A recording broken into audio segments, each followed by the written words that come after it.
So we're gonna switch things over, and we're gonna start on a more serious note. So I believe it was last week, Amber Guyger, the I believe Texas police officer who shot and killed Botham Jean in his home. She finally was found guilty and received her prison sentence. They found her guilty of murder. I can't remember murder in which degree it was. I don't believe it was first, maybe it's second. So she was finally given a prison sentence, and they gave her 10 years, slap on the wrist for killing a black man, of course. And so one of the biggest takeaways from that case was the level of forgiveness that Botham Jean's brother and family showed after the case. It was one of those things where they're a very religious family, and so his thing was, I want you to find Jesus, all that other type of stuff. And, and then there were stories that the father said in church that he wanted to be friends with the lady that killed his son.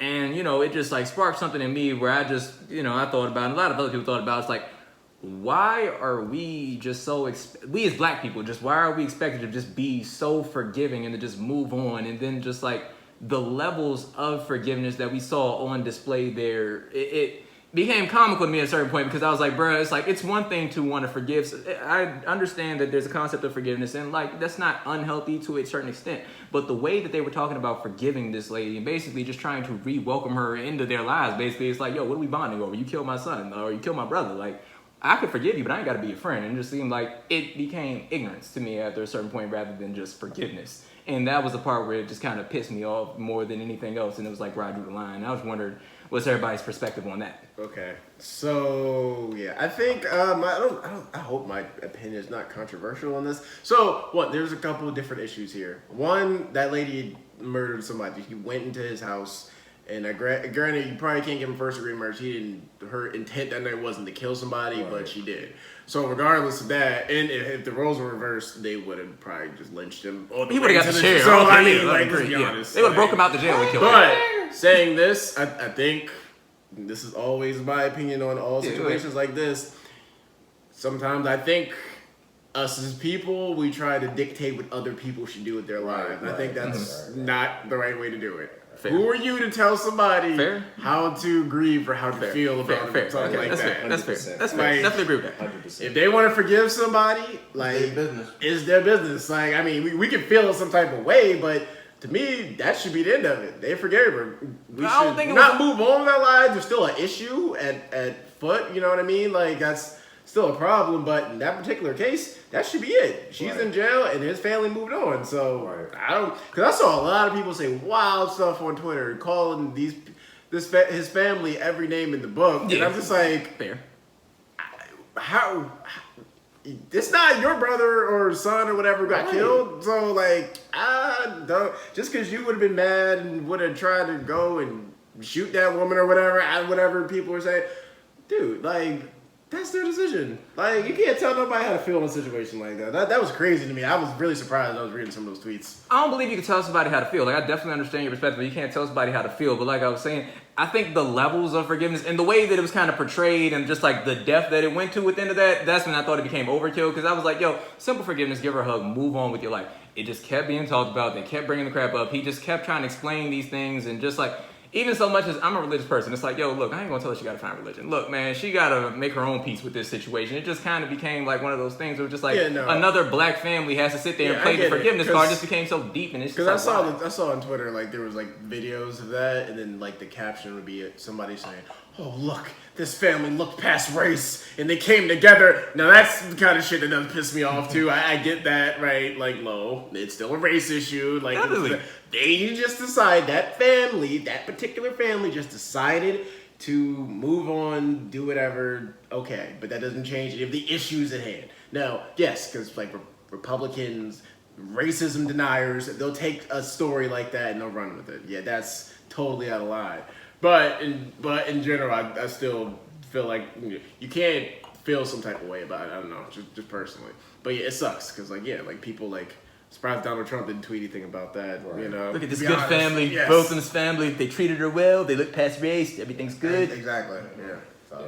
I think you hit the nail on the head, Aaron. I agree with you 100%. Like, people handle grief in different ways. If somebody wants to be more forgiving, honestly, like, and this is just me speaking from my opinion, like, forgiveness is kind of the ultimate release of a pain, something that pains you.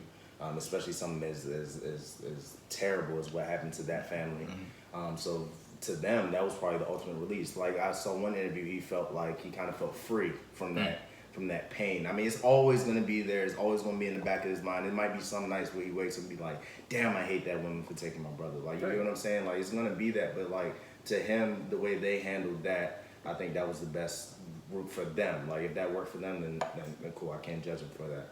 Now, not really to shift gears, and believe you want to take it back to that, I understand. But, like, one thing I did have a problem with this whole thing was kind of the judge's part in all of this, and I still stand by if somebody feels the need to forgive somebody or Shout out to the person stripping on camera. Go ahead though.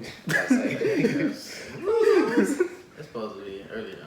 Fans. Right, I'm about to say they gotta pay for that. I'm about to say this is for the Patreon account, right? You gotta give a preview first. It's hot. Sorry, I took my. All right, my bad. They all Y'all. say. Go ahead. Go ahead. But yeah, like You talking about the judge? yeah. So for judges, like by nature, in my opinion, should kind of be impartial in certain situations. I get if you have your own religious beliefs or if you have your own personal beliefs about how things should go or whatever. Like you I'm not telling you like give up that or forsake that or whatever. But as a judge, as a position, as a person in power, you kind of have to be impartial when you're presiding over essentially people's lives. What happens with people's lives, what happened that directly affects people's families. So for her to kind of, and I get the forgiveness part, but for her to kind of go and like, here's my personal Bible, like for this, and she said the girl reached out for a hug from, Amber reached out for a hug from her, but just still like, as a judge, in my opinion, you should be impartial. And the way she handled that situation kind of doesn't, like, it was kind of out of place? Yeah, out of place. That's the words I'm looking for. Like, out of place for her to do that. So that was my only problem with the other thing. The family can deal with it as they wish, but she wasn't directly affected by this. Why are you hugging the girl? Why are you giving her your personal Bible that she said, it had some meaning to her. I forgot what she said, but it had some personal meaning to her. She's giving her personal Bible. That didn't need to happen in the courtroom. Agreed. Nothing like getting a hug from the judge that should give you 10 years. Basically, she gave you clemency. I don't know, man. I feel like I've seen, and maybe I don't know if you guys have like videos of like judges, you know, like giving knowledge. Like they passed a judgment and they said, hey man, like you chose a bad decision, you know, this one time or whatever. Like, you know what I'm saying? Like just giving a speech. I get that. So like, I mean, what's the not big deal, but I think that it's kind of being maybe blown out of proportion in a way because of what's led up to that. I mean, the family's forgiving him. Now it looks like the judge is like, you know, somewhat into it. I think if the family wasn't involved in the whole equation, maybe it would have just looked like, hey man, like the judge is a human. Like if somebody reaches out to you, this person's life is like, sometimes we forget about, like that family's life was impacted. That young man that was, you know, gunned down in his house, you know, his home is innocent. His life was impacted and ended way too quick or too short. But at the same time, you know, this young lady's life is impacted too. Like whether, you know, it be her fault, whether it be, you know, a mistake, like, you know what I'm saying? Like obviously she was visibly, you know, distraught from, you know, it could be a little things. It could be from the sentence, it can be from the situation she's in, it could be from guilt, it could be a mistake. Like that's kind of honestly what we should look at is maybe this is like a glimmer of hope, or, you know, maybe took this as a positive for mankind. Like if this family can forgive them, maybe we can forgive, you know, other things that are going on in our life, and, you know, racism and political, you know, bias and issues, you know, that pain us as, you know, black, you know, whatever creed it is, you know what I'm saying? If they can come together off of somebody's life being, you know, somebody been taken, a loved one being taken over from them, like we should be able to come together on other, you know, issues that impact us. That's just my take. I get that, and especially like with that happening in the courtroom with the brother coming up and hugging, like that definitely probably built. Because I know when I watched it, I was like, God, damn, like how does he find that in himself to hug the woman who killed his brother? Like that like almost like brought tears, like on some real shit, like just seeing the fact that type of forgiveness. So I'm sure in the courtroom that probably brought the judge like, oh, like I feel like I should do something too. You get what I'm saying? But like,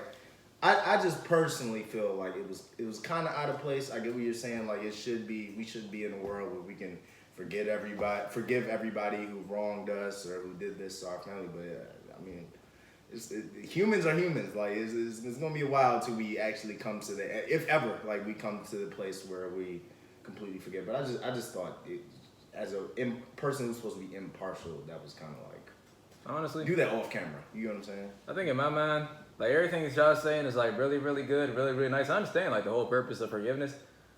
I have such an apathy for like white people to do this crap at this point that it's like just seeing all that crap just like makes me like detest it even more because I'm like, bro, why are we continuing to forgive these people who make these same dumbass decisions? They keep on doing these things to black people, and it's like, yo, we're all, and I guess that's why it pissed me off, and that's why I put it in like the doc because I'm like, bro, we are always expected to be the forgiving people. We always got to be the bigger person. Like even Michelle Obama says, when they go low, we go high, and it's just like, bro. Screw this crap. Why are we always got to be the ones that are like the great people? It's like, yo, black people are freaking awesome. We are great. But it just pisses me. It honestly just pisses me off. I guess that's my big thing. No, I got you. Yeah, that makes sense. I mean, you know, I don't think we're expected. Well, not expected. It's just I'm about to just not be- that it's be expected, but that's the only thing that'll be accepted. From, Right. Like Fair. people, In today's right? climate. Because if we got angry, then it's like, oh, we the angry yeah, niggas. Right. Exactly. Yeah. You know, And that just sucks. You get a tweet from Agent Orange saying, you know, da da da. See, look at them. These guys. That's what I'm saying. Look, this is why Baltimore is. Super predators. Look at them. Baltimore is awful. They're all criminals. Criminals that should be locked up. and Dirty they're by animals. nature. They're animals. I hate them all. Should be locked up. My Dirty by Nature sound like an R&B group. By nature. I know, I've got you. All right. So I think. Oh, do you have any more to say that? Go ahead. I was just saying that's a whole larger issue. Yeah, I'm about to say. We gotta work twice as hard for anything. We Yeah. gotta feel twice as much for anything. We gotta take so much more responsibility for Right, these things. it's Like, bro, just- like, and then y'all think it about sucks. it. I guess my question was like, yo, where are the stories where the black kid is getting freaking a pat on the back from the judge or be like, hey, you're gonna get a second chance after you get out of here, Jimmy? Where's that? Like, I mean, we sitting here looking at her. Well, I'm gonna say I would like. I'm about to say, like, we all in this is like, yo, Amber's getting so many. I mean, freaking it's- Judge Joe Mathis? oh my God, he did Duh. crack and once you all to That understand. TV shit. What you mean, bro? That's the talking judge about- right there. I'm from the streets. Oh yeah, I know. Drugs, I did them. I did that. Back in '84, goddamn, I had a hot bag, but I kicked that shit. And now I'm judging you. I know crackhead when I see one. Bro, that is all he talks about. Still You need to a smell a crackhead. crack. You a crackhead. Man, I so know. come on. I know crackhead when I want to watch that joint now. Thanks, Malik. Now I know what I'm gonna do when I'm home from work the Judge next Joe time. Watch the Judge show. Judge Joe Mathis. Damn, that's smooth.